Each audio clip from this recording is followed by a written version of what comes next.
Hello friends, ओम श्री गणेशाय नमः। आप सभी का स्वागत है आपके अपने यूट्यूब चैनल पर। फ्रेंड्स, आज हम आपको इस वीडियो में बताने जा रहे हैं वैशाख मास में सुनी जाने वाली कहानी के बारे में, जिसको सुनने मात्र से होगी आपके घर में अपार धन की वर्षा और होंगी आपकी सभी मनोकामनाएं शीघ्र पूर्ण।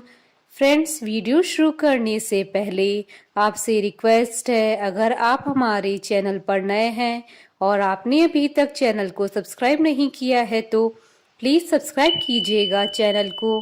साथ ही प्रेस कीजिएगा बेल आइकन को, जिससे नए वीडियो से रिलेटेड नोटिफिकेशन आपको तुरंत प्राप्त हो सके। और वीडियो पसंद आने पर वीडियो को लाइक और शेयर जरूर कीजिएगा, जिससे सभी भक्तों को इस वीडियो का लाभ प्राप्त हो सके। और कमेंट बॉक्स में जय श्री कृष्णा जरूर लिखिएगा। सभी प्रकार के विघ्नों का नाश करने वाले तथा सारी सृष्टि का पालन करने वाले श्री गणेश जी तथा ज्ञान की दाता देवी श्री सरस्वती जी तथा सब पुराणों के कर्ता श्री व्यास जी तथा श्री गुरुदेव जी के चरण कमलों में नमस्कार करके भगवान की श्रद्धा और भक्ति रस में डूबे हुए वैशाख मास की कथा प्रारंभ करती हूँ। किसी गांव में एक बुढ़िया रहती थी और उसका एक बेटा व बहू भी साथ रहते थे। वैशाख का महीना आया तो बुढ़िया ने बेटे से कहा कि वह वैशाख स्नान के लिए जाएगी और 1 महीना वहीं रहेगी।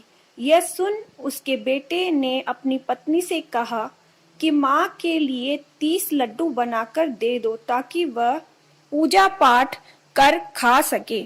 बहू ने गुस्से में आकर 30 लड्डू बनाकर दे दिए। बुढ़िया नदी किनारे वैशाख स्नान को गई और वहीं एक किनारे पर झोपड़ी बनाकर रहने लगी।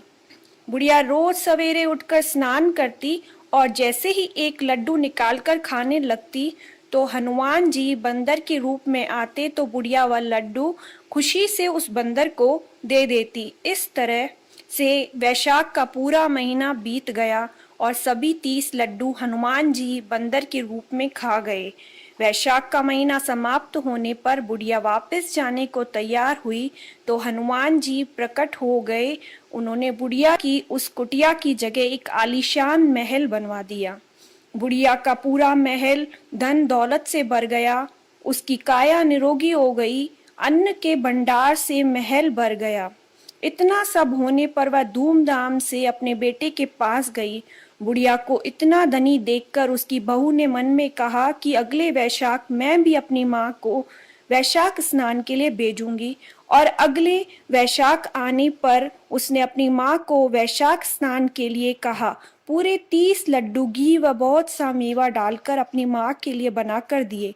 माँ वैशाख स्नान के लिए गई और जैसे ही सुबह सवेरे नहाकर लड्डू खाने लगती तो हनुमान जी बंदर का रूप धरकर उसके सामने बैठ जाते तो वह पत्थर मारकर उन्हें भगा देती और कहती कि इससे मेरा पेट ही नहीं भरा तो तुम्हें कैसे दूं। उसका रोज का यही क्रम 30 दिन तक चलता रहा। वैशाख का महीना समाप्त हुआ तो हनुमान जी फिर से प्रकट हुए और उन्होंने बहू की माँ की कुटिया को कूड़े कचरे में बदल दिया और माँ को डूकर बना दिया। वैशाख महीना समाप्त होने पर बहू ने अपने पति से कहा कि वैशाख का महीना खत्म हो गया और आप मेरी माँ को गाजे बाजे के साथ लेकर आओ।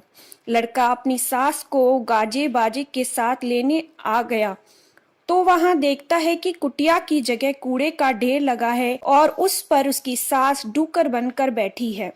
लड़के को देख हनुमान जी प्रकट हुए और बोले कि बेटा, तुम्हारी माँ ने सच्चे मन से वैशाख का स्नान किया और पूजा पाठ किया, इसीलिए ही तुम्हारी माँ पर वैशाख देवता का आशीर्वाद बरसा था। लेकिन तुम्हारी सास ने पापी मन से यह कार्य किया है और वैशाख महीने में बेटी के घर का अन्न खाया है, इसलिए वैशाख देवता इससे नाराज हुए हैं, जिससे यह डूकर बन गई है। कहानी के बाद हाथ जोड़कर कहना चाहिए कि हे वैशाख देवता, जैसे आप लड़के की माँ पर बरसे वैसे ही आप सभी पर बरसना। कथा अधूरी हो तो पूरी करना और पूरी हो तो मान रखना। बोलिए भगवान विष्णु की जय, सनातन धर्म की जय। हमारे साथ इस वीडियो में अंत तक बने रहने के लिए आपका धन्यवाद। ओम श्री गणेशाय नमः। जय श्री कृष्ण।